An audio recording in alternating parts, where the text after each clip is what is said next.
you ever broken something really important to you? If you have, let me know in the comments, because this is how breaking my favorite lens made me a better creator. See, I broke my 24-70, and that lens literally stayed glued to my camera body from the moment I bought it. If you're not familiar with a 24-70 lens, it's just a staple. It's like the Swiss Army knife of lenses. It's like a guy who's decent at pretty much everything, like a jack of all trades. Here's a good one. It's like wearing cargo pants that have the zipper, and because you want the extra storage and you want to be able to convert them into shorts, but you're gonna look absolutely hideous in the process. No offense to anybody who wears cargo pants with zippers. For those of you who aren't photographers or videographers, a 24-70 works like this. At 24 millimeters, you can basically take a photo of a group of people. At 35, you're looking at more of like a candid of two people. At 50, a light portrait. And at 70, you can basically pick somebody's nose from across the room. So you can see that a 24-70 is a pretty practical lens, all said and done. When I made a switch over to Sony cameras, the very first lens I bought was the 24-70. And if you ask any photographer ever, pretty much all of them are gonna say that the 24-70 is just a staple lens. I mean, if they had to use one lens, the 24-70 is that lens because it's so versatile. Basically what happened was I was on site with a client and we were getting ready to shoot some talking head content, which basically is just you pop your camera on a tripod. I went to turn my camera on and it sounded like this.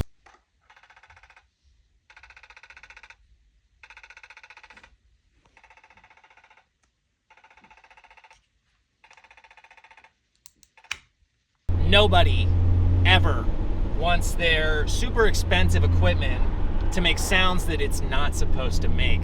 So I was freaking out. And to make matters even worse, I only had a couple lenses at the time. After that, I had the lens sent out to Sony and they were pretty confident that they could fix it. And long story short, they had the lens for a long time. And this is not a video of me knocking Sony. They did a great job. I'm actually really happy with the results I got from Sony. But they sent me a loaner 24-70. It took like a week to get there, but I had other shoots that I had to do in the interim. So I went to my local camera store, shout out Cardinal Camera, and I rented a 50 millimeter f1.2. This lens was different. They didn't have a 24-70 in stock that they could rent to me, and I had to shoot the very next day. So the 50 had to work because I had a 16-35, which is what I'm recording on right now. I had my 24-70, which was broken, and I had a 90 millimeter macro, which leaves this massive gap in the focal lengths that you get to work in. And so I rented the 50 and I made it work. Instead of being able to just zoom your lens a little bit in, I had to actually physically move my camera backwards for specific shots because, well, that's what you have to do when you don't have a zoom lens. But lo and behold, the results that I got from this lens were absolutely fantastic. I was thrilled with how it turned out, and it really opened my eyes up to, I don't know, just prime lenses in general. They're great. They just take a much sharper, a much cleaner shot. I loved it. I actually ended up capturing several other shots in conjunction with that because it just took beautiful videos. And shortly after the entire fiasco was over, I actually went and bought my very own prime lens. I purchased a Sony 55mm f1.8. It's a Zeiss lens. I got it used. I got it for a very reasonable price. Again, from Cardinal Camera. Shout out Cardinal. It's great. It's not the 51.2, but it's a very, very capable lens. I use it all the time. It was very affordable, and I'm really thrilled that I purchased this lens. And after my 24-70 was returned back to me, after it was fixed, I'll be honest with you, it went from being my favorite lens to being the lens that I use the least. And I'm not here talking crap about people that use the 24-70, it has its place. I will say this, the 24-70 lens is a great lens for people who shoot, event videography or event photography, or they do weddings, or they're in a situation where they have a lot of pressure to get shots without any time to actually change their lenses out. Now, if I were to define the type of work I do, it's like the complete opposite of that. I go to my clients, we have time, I can reshoot something if I need to. Long story short, it's just the complete opposite lens from what I personally would need. So, having my eyes opened up there is huge.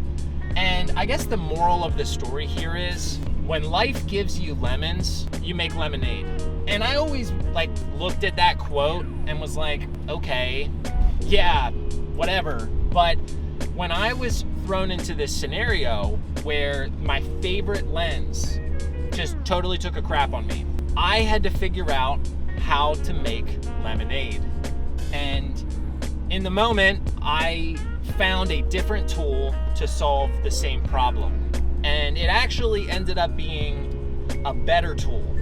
So my takeaway from this is that when you're presented with a problem, it's not always the end of the world. It's an opportunity for you to learn and to get better at your trade, your hobby, or make an awesome change in your life that you would never have made otherwise. So those of you that are watching this, if you are going through something right now, if life gave you lemons and you're trying to figure out how to make lemonade, find a different way to approach your problem. Whether that means buying a different tool, because yours broke, or trying out a different strategy, you might find that it pays off really well for you.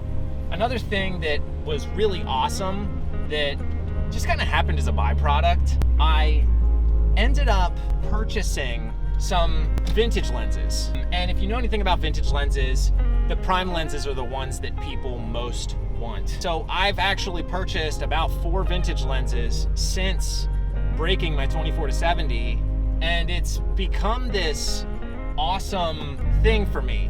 It's totally opened my eyes up to a completely new hobby, and these vintage lenses have a very unique image. Sometimes there's those imperfections in art that are really what make the art so powerful. And that's exactly what these vintage lenses have done for my craft. It's just, I don't know, something that started as a huge issue for me ended up really expanding my mind. Lastly, if you have been following my YouTube and checking out some of the other videos I've shared in the past, I really appreciate that.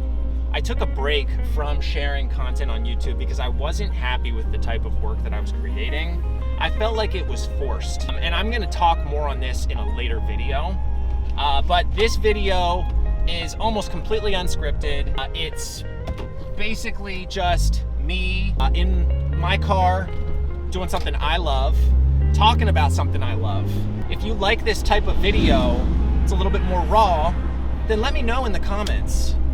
Throw me a thumbs up on the video, shoot me a subscription, because I'm still figuring all this out, and I'd love to be able to provide a venue for people to unwind and just relax and watch someone like myself make goofy videos. And it will only be successful with the help of people who are watching my content and interacting with it. So if you like it, let me know in the comments. Have a great day. All right, I'm gonna gun it. Now I'm in Mexico, remember that. I just broke 40 miles an hour. This thing is so freaking fast.